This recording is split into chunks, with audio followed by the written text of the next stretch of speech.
Chapter 5. Dulce Domum. The sheep ran huddling together against the hurdles, blowing out thin nostrils and stamping with delicate forefeet, their heads thrown back and the light stream rising from the crowded sheep pen into the frosty air, as the two animals hastened by in high spirits, with much chatter and laughter. They were returning across country after a long day's outing with Otter, hunting and exploring on the wild uplands where certain streams tributary to their own river had their first small beginnings, and the shades of the short winter day were closing in on them, and they had still some distance to go. Plodding at random across the plough, they had heard the sheep and had made for them, and now, leading from the sheep pen, they found a beaten track that made walking a lighter business, and responded, moreover, to that small inquiry something which all animals carry inside them, saying unmistakably, "Yes, quite right. This leads home." "It looks as if we're coming to a village," said the mole, somewhat dubiously, slackening his pace, as the track, that had in time become a path and then had developed into a lane, now handed them over to the charge of a well-metalled road. The animals did not hold with villages, and their own highways, thickly frequented as they were, took an independent course, regardless of church, post office, or public house. "Oh, never mind," said the rat. "At this season of the year they're all safe indoors by this time, sitting round the fire, men, women, and children, dogs and cats and all. We shall slip through all right, without any bother or unpleasantness, and we can have a look at them through their windows if you like, and see what they're doing." The rapid nightfall of mid-December had quite beset the little village as they approached it on soft feet over a thin fall of powdery snow. Little was visible but squares of a dusky orange-red on either side of the street, where the firelight or lamplight of each cottage overflowed through the casements into the dark world without. Most of the low latticed windows were innocent of blinds, and to the lookers in from outside, the inmates, gathered round the tea-table, absorbed in handiwork, or talking with laughter and gesture, had each that happy grace which is the last thing the skilled actor shall capture, the natural grace which goes with perfect unconsciousness of observation. Moving at will from one theatre to another, the two spectators, so far from home themselves, had something of wistfulness in their eyes as they watched a cat being stroked, a sleepy child picked up and huddled off to bed, or a tired man stretch and knock out his pipe on the end of a smoldering log. But it was from one little window, with its blind drawn down, a mere blank transparency of the night, that the sense of home and the little curtained world within walls, the larger stressful world of outside nature shut out and forgotten, most pulsated. Close against the white blind hung a birdcage, clearly silhouetted, every wire perch and appurtenance distinct and recognizable, even to yesterday's dull-edged lump of sugar. On the middle perch the fluffy occupant, head tucked well into feathers, seemed so near to them as to be easily stroked, had they tried. Even the delicate tips of his plumped-out plumage penciled plainly on the illuminated screen. As they looked, the sleepy little fellow stirred uneasily, woke, shook himself, and raised his head. They could see the gape of his tiny beak as he yawned in a bored sort of way, looked round, and then settled his head into his back again, while the ruffled feathers gradually subsided into perfect stillness. Then a gust of bitter wind took them in the back of the neck, a small sting of frozen sleet on the skin woke them as from a dream, and they knew their toes to be cold, and their legs tired, and their own home distant a weary way. Once beyond the village, where the cottages ceased abruptly, on either side of the road they could smell through the darkness the friendly fields again, and they braced themselves for the last long stretch, the home stretch, the stretch that we know is bound to end sometime in the rattle of the door latch, the sudden firelight, and the sight of familiar things greeting us as long-absent travelers from far over sea. They plodded along steadily and silently, each of them thinking his own thoughts. The moles ran a good deal on supper, as it was pitch dark, and it was all a strange country to him as far as he knew, and he was following obediently in the wake of the rat, leaving the guidance entirely to him. As for the rat, he was walking a little way ahead, as his habit was. His shoulders humped, his eyes fixed on the straight gray road in front of him, so he did not notice poor Mole when suddenly the summons reached him and took him like an electric shock. We others, who have long lost the more subtle of the physical senses, have not even proper terms to express an animal's intercommunications with his surroundings, living or otherwise, and have only the word smell, for instance, to include the whole range of delicate thrills which murmur in the nose of the animal night and day, summoning, warning, inciting, repelling. It was one of these mysterious fairy calls from out of the void that suddenly reached Mole in the darkness, making him tingle through and through with its very familiar appeal, even while, as yet, he could not clearly remember what it was. He stopped dead in his tracks, his nose searching hither and thither in his efforts to recapture the fine filament, the telegraphic current that had so strongly moved him. A moment, and he had caught it again, and with it this time came recollection in the fullest flood. Home. That was what they meant. Those caressing appeals, those soft touches wafted through the air, those invisible little hands pulling and tugging all one way. Why, it must be quite close by him at this moment, his old home that he had hurriedly forsaken and never sought again that day when he first found the river. And now it was sending out its scouts and its messengers to capture him and bring him in. Since his escape on that bright morning, he had hardly given it a thought, so absorbed had he been in his new life and all its pleasures, its surprises, its fresh and captivating experiences. Now, with the rush of old memories, how clearly it stood up before him in the darkness. Shabby indeed, and small and poorly furnished, and yet his, the home he had made for himself, the home he had been so happy to get back to after his day's work, and the home had been happy with him too, evidently, and was missing him, and wanted him back, and was telling him so, through his nose, sorrowfully, reproachfully, but with no bitterness or anger, only with plaintive reminder that it was there, and wanted him. The call was clear. The summons was plain. He must obey it instantly and go. "Ratty!" he cried, full of joyful excitement. "Hold on! Come back! I want you quick!" "Oh, come along, Mole, do," replied the rat cheerfully, still plodding along. "Please stop, Ratty," pleaded the poor Mole in anguish of heart.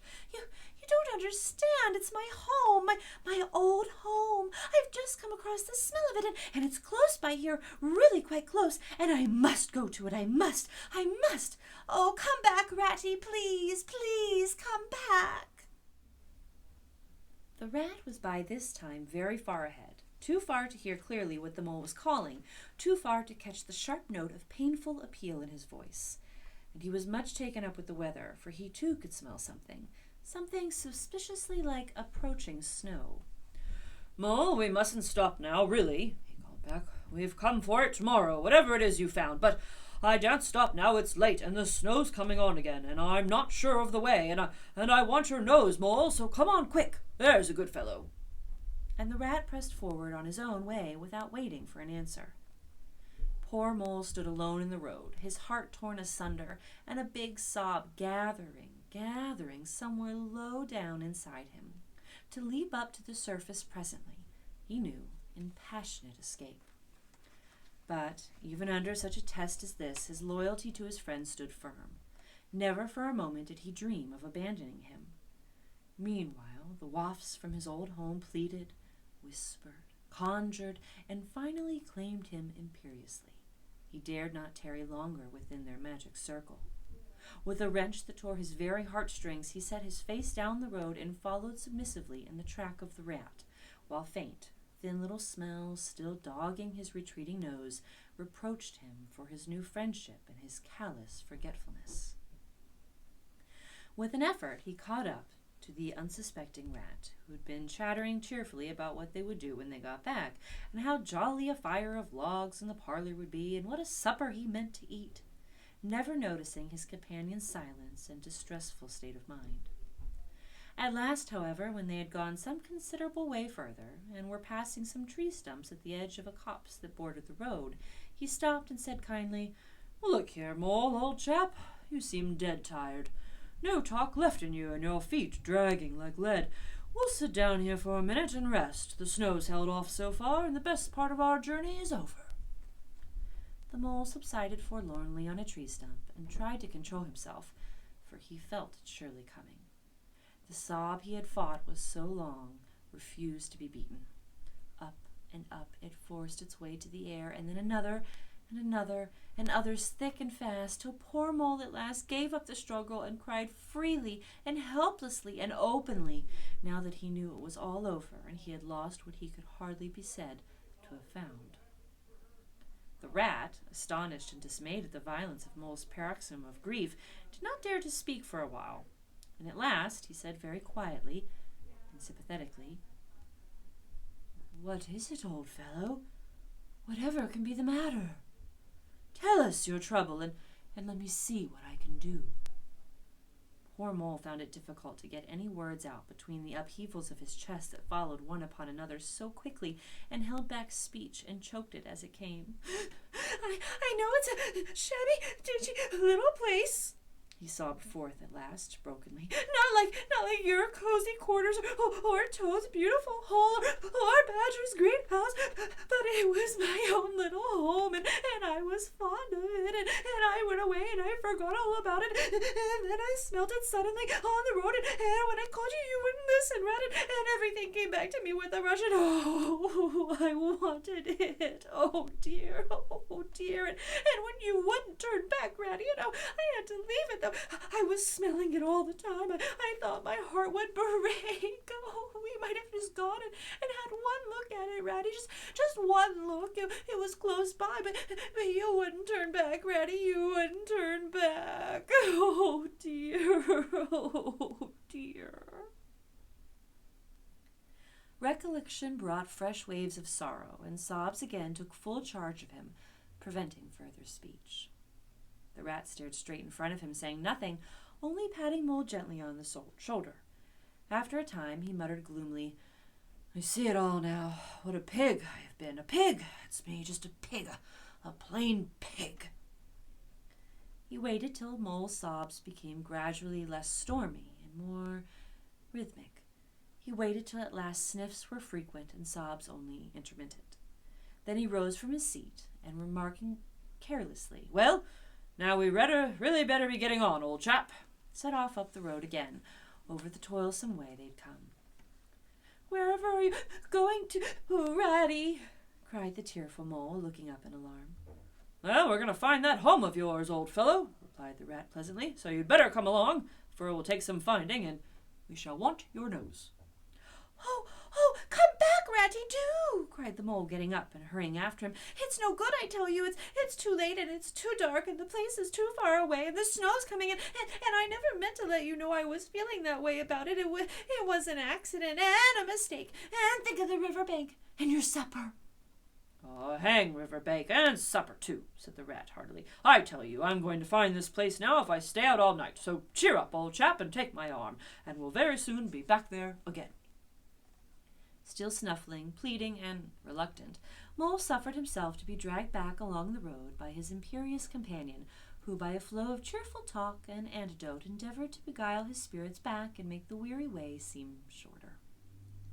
When at last it seemed to the rat that they must be nearing that part of the road where the Mole had been held up, he said, "Now, no more talking. Business. Use your nose, and give your mind to it."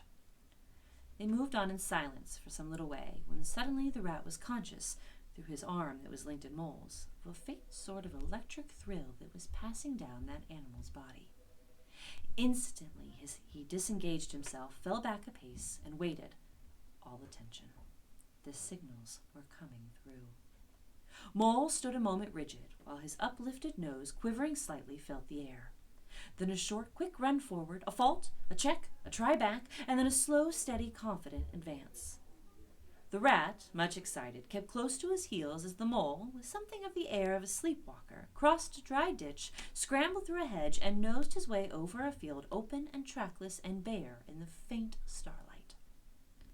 Suddenly, without giving warning, he dived, but the rat was on the alert, and promptly followed him down the tunnel to which his unerring nose had faithfully led him. It was close and airless, and the earthy smell was strong, and it seemed a long time to Rat ere the passage ended, and he could stand erect and stretch and shake himself. The Mole struck a match, and by its light the rat saw that they were standing in an open space, neatly swept and sanded underfoot, and directly facing them was Mole's little front door, with Mole End painted in Gothic lettering over the bell pull at the side. Mole reached down a lantern from a nail on the wall and lit it, and the rat, looking round him, saw that they were in a sort of forecourt. A garden seat stood on one side of the door, and on the other a roller, for the mole, who was a tidy animal when at home, could not stand having his ground kicked up by other animals into little runs that ended in earth heaps. On the walls hung wire baskets with ferns in them, alternating with brackets carrying plaster statuaries. Garibaldi and the infant Samuel and Queen Victoria and other heroes of modern Italy. Down one side of the forecourt ran a skittle alley, with benches along it and little wooden tables marked with rings that hinted at beer mugs. In the middle was a small round pond containing goldfish and surrounded by a cockleshell border. Out of the center of the pond rose a fanciful erection clothed in more cockleshells and topped by a large silvered glass ball that reflected everything all wrong and had a very pleasing effect. Mole's face beamed at the sight of all these objects so dear to him, and he hurried Rat through the door, lit a lamp in the hall, and took one glance around his old home. He saw the dust laying thick on everything, saw the cheerless, deserted look of the long-neglected house, and its narrowed dimensions, its worn and shabby contents, and collapsed again on a hall chair, his nose in his paws. "Oh, Ratty!" he cried dismissively. "Why ever did I do it? Why did I bring you to this poor, cold little place on a night like this when you might have been at Riverbank by this time, toasting your toes before a blazing fire with all your own nice things about you?" The rat paid no heed to his doleful self-reproaches. He was running here and there, opening doors, inspecting rooms and cupboards, and lighting lamps and candles, and sticking them up everywhere. "What a capital little house this is," he called out cheerfully. So compact, so well planned, everything here and everything in its place. We'll make a jolly night of it. The first thing we want is a good fire. I'll see to that. I always know where to find things, so this is the parlor. Splendid. Your own idea, those little sleeping bunks in the wall. Capital. Now, I'll fetch the wood and the coals, and you get a duster, Mole. You'll find one in the drawer of the kitchen table, and try and smarten things up a bit. Bustle about, old chap." Encouraged by his inspiriting companion, the mole roused himself and dusted and polished with energy and heartiness, while the rat, running to and fro with armfuls of fuel, soon had a cheerful blaze roaring up the chimney. He hailed the mole to come and warm himself, but Mole promptly had another fit of the blues, dropping down on a couch in dark despair and burying his face in his duster. "Rat," he moaned, "how about your supper? You poor, cold, hungry, weary animal. I've got nothing to give you. Nothing, not even a crumb." "What a fellow you are for giving in," said the rat reproachfully. "Why, only just now I saw a sardine opener in the kitchen dresser, quite distinctly, and everybody knows that means there are sardines about somewhere in the neighborhood. Rouse yourself, pull yourself together, and come with me and forage." They went and foraged accordingly, hunting through every cupboard and turning out every drawer. The result was not so very depressing after all, though of course it might have been better. A tin of sardines, a box of Captain's biscuits nearly full, and a German sausage encased in silver paper. "Oh, well, there's a banquet for you," observed the rat as he arranged the table. "I know some animals who would give their ears to be sitting down to supper with us tonight." "Oh, no bread," groaned the mole. "No butter, no champagne," continued the rat, grinning. "And that reminds me, what's the little door at the end of the passage? Your cellar, of course? Oh, every luxury in this house. Just you wait a minute." He made for the cellar door and presently reappeared, somewhat dusty, with a bottle of beer in each paw and another under each arm. "Self-indulgent beggar you seem to be, Mole," he observed. "Deny yourself nothing. This is really the jolliest little place I ever was in. Now, wherever did you pick up those prints? Make the place look so homely like they do. No wonder you're so fond of it, Mole. Tell us all about it, and how you came to make it what it is." Then, while the rat busied himself fetching plates and knives and forks, and mustard, which he mixed in an egg cup, the mole, his head still heavy with the stress of his recent emotion, related, somewhat shyly at first, but with more freedom as he warmed to the subject, how this was planned, and how that was thought out, and how this was got through a windfall from his aunt, and that was a wonderful find and a bargain, and this other thing was bought out of a laborious savings and a certain amount of going without. His spirits finally quite restored, his must needs go and caress his possessions, and he took a lamp to show off their points to his visitor, quite forgetful of the supper they both so much needed. Rat, who was desperately hungry, but strove to conceal it, nodding seriously, exclaiming with a puckered brow and saying "Wonderful" and "Most remarkable" at intervals, when the chance for an observation was given him. At last the rat succeeded in decoying him to the table, and had just got seriously to work with the sardine opener when sounds were heard from the forecourt without, sounds like the scuffling of small feet in the gravel and a confused murmur of tiny voices, while broken sentences reached them. "Now, all in a line. Hold the lantern up a bit, Tommy. Clear your throats first. Oh, no coughing after I say 1, 2, 3. Wait, where's young Bill? Here, come on, do. We're all a-waiting." "What's up?" inquired the rat, pausing in his labours. "Oh, I think it must be the field mice," replied the mole with a touch of pride in his manner. "They go round carol singing regularly at this time of the year. They're quite an institution in these parts, and they never pass me over. They come to Mole End last of all, and I used to give them hot drinks and supper too sometimes, when I could afford it. It will be like old times to hear them again." "Oh, well then let's have a look at them," cried the rat, jumping up and running to the door. It was a pretty sight, and a seasonable one, that met their eyes when they flung the door open. In the forecourt, lit by the dim rays of a horn lantern, some 8 or 10 little field mice stood in a semicircle, red worsted comforters round their throats, their forepaws thrust deep into their pockets, and their feet jiggling for warmth. With bright beady eyes they glanced shyly at each other, sniggering a little, sniffling, and applying coat sleeves a good deal. As the door opened, one of the elder ones that carried the lantern was just saying, "Now then, 1, 2, 3, and forthwith their shrill little voices uprose on the air, singing one of the old-time carols that their forefathers composed in fields that were fallow and held by frost, or when snowbound in chimney corners, and handed down to be sung in the merry streets to lamp-lit windows at Yuletime. "Villagers, all this frosty tide, let your doors swing open wide.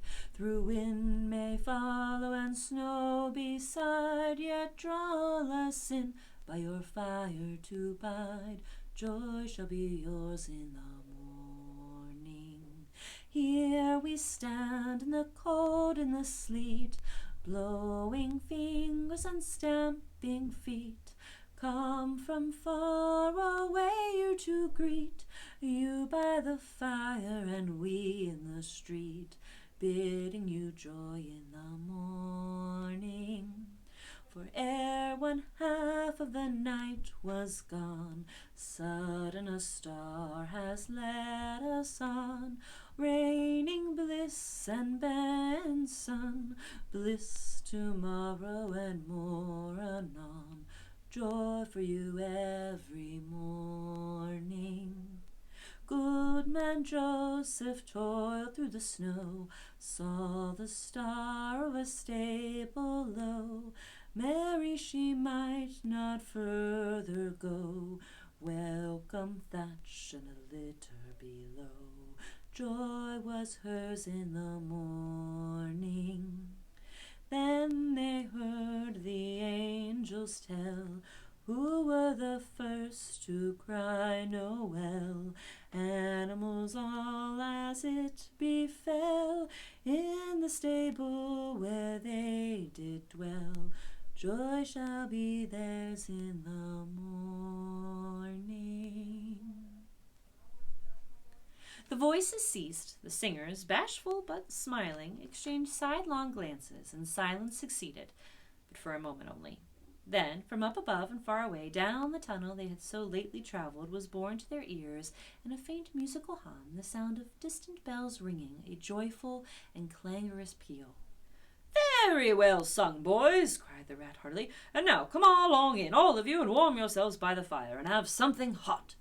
"Yes, come along, field mice," cried the mole eagerly. "This is quite like old times. Shut the door after you. Pull up that settle to the fire. Now, you just wait a minute while we—" "Oh, Ratty," he cried in despair, plumping down on a seat with tears impending. "Whatever are we doing? We've nothing to give them." "Oh, you leave that all to me," said the masterful rat. "Here, you with the lantern, come over this way. I want to talk to you. Now, tell me, are there any shops open at this hour of the night?" "Why, "Certainly, sir," replied the field mouse respectively. "At this time of the year our shops keep open to all sorts of hours." "Then look here," said the rat. "You go off at once, you and the lantern, and you get me." Here much muttered conversation ensued, and the mole only heard bits of it, such as, "Fresh, mind. No, a pound of that will do. See you at Buggins, for I won't have any other. No, only the best. If you get to it there, try somewhere else. Yes, of course, homemade, no tin stuff. Well, then do your best you can." Finally there was a clink of coin passing from paw to paw. The field mouse was provided with an ample basket for his purchases, and off he hurried, he and the lantern. The rest of the field mice, perched in a row on the settle, their small legs swinging, gave themselves up to the enjoyment of the fire, and toasted their chill balms till they tingled, while the mole, failing to draw them into easy conversation, plunged into family history and made each of them recite the names of his numerous brothers, who were too young, it appeared, to be allowed to go out a-caroling this year, but looked forward very shortly to winning the parental consent. The rat, meanwhile, was busy examining the label on one of the beer bottles. "I perceive this to be old Burton," he remarked approvingly. "Sensible, Mole, the very thing. Now we shall be able to mull some ale. Get the things ready, Mole, while I draw the corks." It did not take long to prepare the brew and thrust the tin heater well into the red heart of the fire, and soon every field mouse was sipping and coughing and choking, for a little mulled air goes a long way, and wiping his eyes and laughing and forgetting he had ever been cold in all his life. "They act plays too, these fellows," the mole explained to the rat. "Make them up all by themselves and act them afterwards, and they're very well. They do it, too, you know. They gave us a capital one last year about a field mouse who was captured at sea by a Barbary corsair and made to row in a galley, and when he escaped and got home again, his lady love had gone into a convent. Here, you were in it, I remember. Get up and recite a bit." The field mouse, addressed, got up on his legs, giggled shyly, looked around the room, and remained absolutely tongue-tied. His comrades cheered him on. Mole coaxed and encouraged him, and the rat went so far as to take him by the shoulders and shake him, but nothing could overcome his stage fright. They were all busily engaged on him like watermen applying the Royal Humane Society's regulations to a case of long submersion, when the latch clicked, the door opened, and the field mouse with the lantern reappeared, staggering under the weight of his basket. There was no more talk of play acting once the very real and solid contents of the basket had been tumbled out onto the table. Under the generalship of Rat, everybody was set to do something, or to fetch something. In a very few minutes supper was ready, and Mole, as he took the head of the table in a sort of dream, saw a lately barren board set thick with savory comforts, saw his little friends' faces brighten and beam as they fell to without delay, and then let himself loose, for he was famished indeed, on the provender so magically provided, thinking what a happy homecoming this had turned out, after all. As they ate, they talked of old times, and the field mice gave him the local gossip up to date, and answered as well as they could the 100 questions he had to ask them. The rat said little or nothing, only taking care that each guest had what he wanted, and plenty of it, and that Mole had no trouble or anxiety about anything. They clattered off at last, very grateful and showering wishes of the season, with their jacket pockets stuffed with remembrances for the small brothers and sisters at home. When the door had closed on the last of them and the clink of the lanterns had died away, Mole and Rat kicked the fire up, drew their chairs in, brewed themselves a last nightcap of mulled ale, and discussed the events of the long day. At last the rat, with a tremendous yawn, said, "Mole, old chap, I'm ready to drop. Sleepy is simply not the word. That your own bunk over on that side? Very well, then I'll take this. What a ripping little house this is. Everything is so handy." He clambered into his bunk and rolled himself well up in the blankets, and slumber gathered him forthwith, as a swath of barley enfolded under the arms of the reaping machine. The weary Mole also was glad to turn in without delay, and soon had his head on his pillow, in great joy and contentment. But ere he closed his eyes, he let them wander round his old room, mellow in the glow of the firelight that played or rested on familiar and friendly things which had long been unconsciously a part of him, and now, smiling, received him back without rancor. He was now in just the frame of mind that the tactful rat had quietly worked to bring about in him. He saw clearly how plain and simple, how narrow even, it all was, but clearly, too, how much it all meant to him, and the special value of some such anchorage in one's existence. He did not at all want to abandon the new life and its splendid spaces, to turn his back on sun and air and all they offered him, and creep home and stay there. The upper world was all too strong. It called to him still, even down there, and he knew he must return to the larger stage. But it was good to think he had this to come back to, this place which was all his own, these things which were so glad to see him again and could always be counted upon for the same simple